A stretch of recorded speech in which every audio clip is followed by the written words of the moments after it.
Hello बच्चों, कक्षा 10 भौतिक विज्ञान में हम लोगों का लेसन चल रहा है लेंस।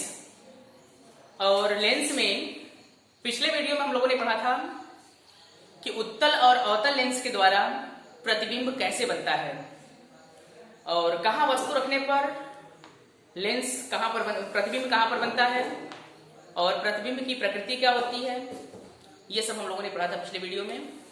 आज के वीडियो में हमें पढ़ना है उत्तल लेंस के लिए सूत्र, मतलब कि लेंस के फोकस दूरी f, वस्तु की दूरी u और प्रतिबिंब की दूरी v में संबंध। देखिए कैसे ज्ञात करते हैं इसे। सबसे पहले हम लोग बनाएंगे एक उत्तल लेंस।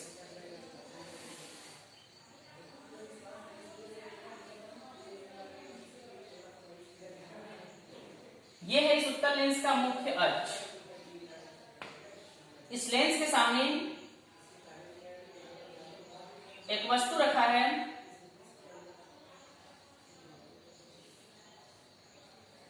AB, और इस AB वस्तु का प्रतिबिंब इस लेंस से कैसे बनेगा पहले हम लोग ये देखेंगे। सबसे पहले इस मुख्य अक्ष के समांतर प्रकाश की किरण आएगी और ये मान लिया कि M बिंदु पर टकराएगी। M बिंदु पर टकराने के बाद यह अपवर्तित होकर के जाती है F2 से, द्वितीय फोकस से, और दूसरी प्रकाश की किरण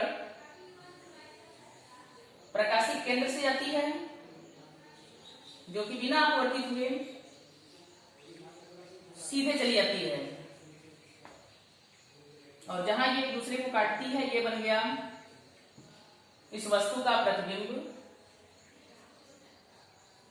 A डैश B डैश। अब देखिए ये तो रहा आपका फिगर। अब हमें फार्मूले का डेरिवेशन कैसे करना है इस फिगर के माध्यम से, ये देखिए। सबसे पहले हमें लेना है त्रिभुज ABO, ये त्रिभुज ABO तथा A dash B dash O, ये त्रिभुज। ये दोनों त्रिभुज सबसे पहले लेंगे। यहां लिखेंगे त्रिभुज ABO तथा त्रिभुज A dash B dash O में। इन दोनों त्रिभुजों में सबसे पहले देखिए ये कोण जो है इस कोण के बराबर है, यानी दोनों 90 डिग्री है, और ये कोण इस कोण के बराबर है शीर्षाभिमुख, यानी इन दोनों त्रिभुजों के दो कोण जो है आपस में बराबर है, तो तीसरा कोण भी बराबर होगा। कहने का मतलब ये दोनों त्रिभुज जो है वो समरूप हैं। तो यहां पर इन दोनों त्रिभुजों में समरूप त्रिभुज का हम लोग नियम लगा देंगे। समरूप त्रिभुज के नियम से क्या होगा, यहां पे इस त्रिभुज का लंब पहले लिखेंगे AB बटे इस त्रिभुज का लंब A डैश B डैश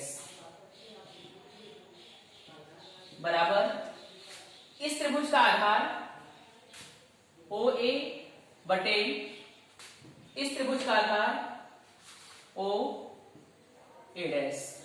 इसको मान लेंगे समीकरण 1।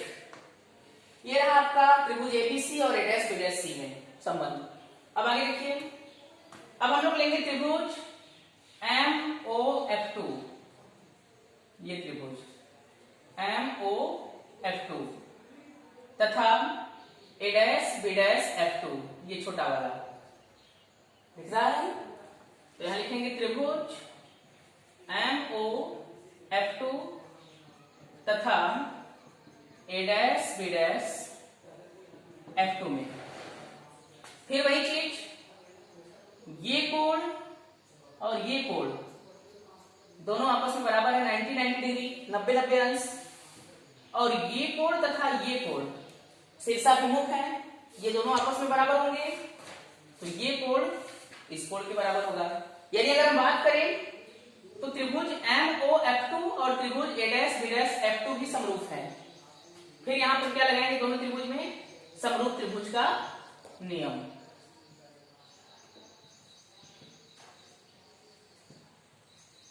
समरूप त्रिभुज के नियम से। फिर वही चीज, पहले इस त्रिभुज का लंब, फिर बटे इस त्रिभुज का लंब, फिर बराबर इस त्रिभुज का आधार बटे इस त्रिभुज का आधार। इस त्रिभुज का लंब है MO बटे इस त्रिभुज का लंब है A डैश B डैश, बराबर इसका आधार है OF2 बटे इसका आधार है A डैश F2। अब ध्यान दीजिए, ये दोनों समांतर रेखा हैं, तो AB जो है वो MO के बराबर होगा। AB का वैल्यू MO के बराबर होगा, क्योंकि समांतर रेखाओं के बीच की दूरी बराबर होती है। तो यहां पर लिखेंगे क्योंकि MO बराबर AB, यानी जहां MO लिखा है वहां पर हम लिख सकते हैं AB। तो MO की जगह लिख देंगे AB बटे, ये नीचे का उतार देंगे same, A dash B dash, बराबर OF2 बटे A डैश F2। अब देखिए, ये हो गया AB बटे A dash B dash, AB बटे A डैश B डैश, इसका मान देखिए क्या है, OA बटे OA डैश। समीकरण 1 से लिखिए, AB बटे A डैश B डैश का मान है OA बटे OA डैश। तो जहां AB बटे A डैश B डैश लिखा है, यहां पर हम इसका मान रख सकते हैं OA बटे OA डैश, बराबर OF2 अपनी जगह पर, उसके बाद A डैश F2। ध्यान दीजिए यहां चित्र में, ये A डैश है, ये F2 है। A डैश F2 का हमें मान रखना है यहां पर, तो A डैश F2 को हम लिख सकते हैं OA डैश माइनस OF2। जब OA डैश में से OF2 घटाएंगे तो बचेगा A डैश F2, तो हो जाएगा OA डैश माइनस OF2। ये मान लेंगे समीकरण 2। अब ध्यान दीजिए, सबका मान जरा हम देखें कितना है। OA, O प्रकाशिक केंद्र है और A जो है वस्तु है। OA यानी ये वस्तु से लेंस की दूरी है, इसे हम लोग U लिखते हैं, क्योंकि बाईं ओर की दूरी है ये, और बाईं ओर की दूरी हमेशा माइनस लिखा जाता है, इसलिए माइनस U। उसके बाद OA डैश, OA डैश, ध्यान दीजिए OA डैश जो है ये लेंस से प्रतिबिंब की दूरी है, और लेंस से प्रतिबिंब की दूरी को हम लोग भी लिखते हैं, और ये दाईं ओर है इसलिए प्लस भी होगा, तो OA डैश बराबर हो जाएगा भी। उसके बाद OF2, ये O है ये F2 है, O लेंस है और F2 जो है फोकस है। लेंस से फोकस के बीच की दूरी को हम लोग बोलते हैं फोकस दूरी, और दाईं ओर है इसलिए प्लस, तो OF2 का मान जो है ये हो जाएगा F। उसके बाद OA डैश है, सबका मान आपको यहां मिल गया। अब ये OA, OA डैश और OF2 सबका मान समीकरण 2 में रखेंगे। देखिए OA की जगह पर OA का मान रखेंगे माइनस U यहां पर, फिर बटा OA डैश, OA डैश का मान है B, यहां रखेंगे B, बराबर OF2, OF2 का मान है F, यहां होगा F बटे, फिर OA डैश का मान है B, फिर माइनस OF2, OF2 का मान F। सबका मान हमने रख दिया समीकरण 2 में। उसके बाद अब हम तिर्यक गुणा करेंगे, पहले F का गुणा V में, तो हो जाएगा FV, फिर बराबर V का गुणा माइनस U में, तो माइनस UV, फिर माइनस F का गुणा माइनस U में प्लस FU हो जाएगा। अब जरा ध्यान दीजिए, ये U भी इधर माइनस में है, जब इसको बराबर के इधर करेंगे तो प्लस हो जाएगा, और F भी इधर प्लस में है, जब बराबर को इधर ले जाएंगे तो माइनस में हो जाएगा। इसको इधर ले आए तो माइनस से हो गया प्लस UV, बराबर FU इधर है ही, और ये F भी इधर ले जाएंगे तो प्लस से माइनस FB होगा। अब दोनों पक्षों में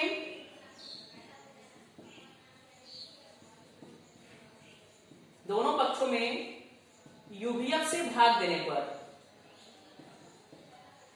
दोनों पक्षों में UVF से भाग दे देंगे, तो ये हो जाएगा UV बटे UVF बराबर FU बटे UVF माइनस FB बटे UVF।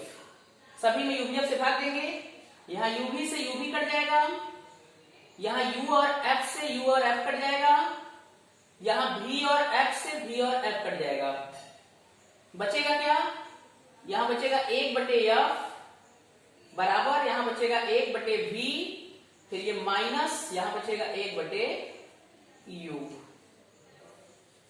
ये आपका जो सूत्र प्राप्त हुआ, यही आपका उत्तल लेंस के लिए फोकस दूरी f, प्रतिबिंब की दूरी v और वस्तु की दूरी u में संबंध है, यानी उत्तल लेंस के लिए सूत्र है ये। ठीक है, तो इस प्रकार जो है हम लोग ये सूत्र का डेरिवेशन करते हैं, इस प्रकार प्राप्त करते हैं सूत्र को। तो इसके बाद का जो हमारा वीडियो होगा ये उत्तल लेंस के लिए है सूत्र। अगले वीडियो में हम आपको अवतल लेंस के लिए सूत्र बताएंगे, डेरिवेशन करने का तरीका उसका कैसे होता है ये बताएंगे। आज के वीडियो में बस इतना ही, धन्यवाद।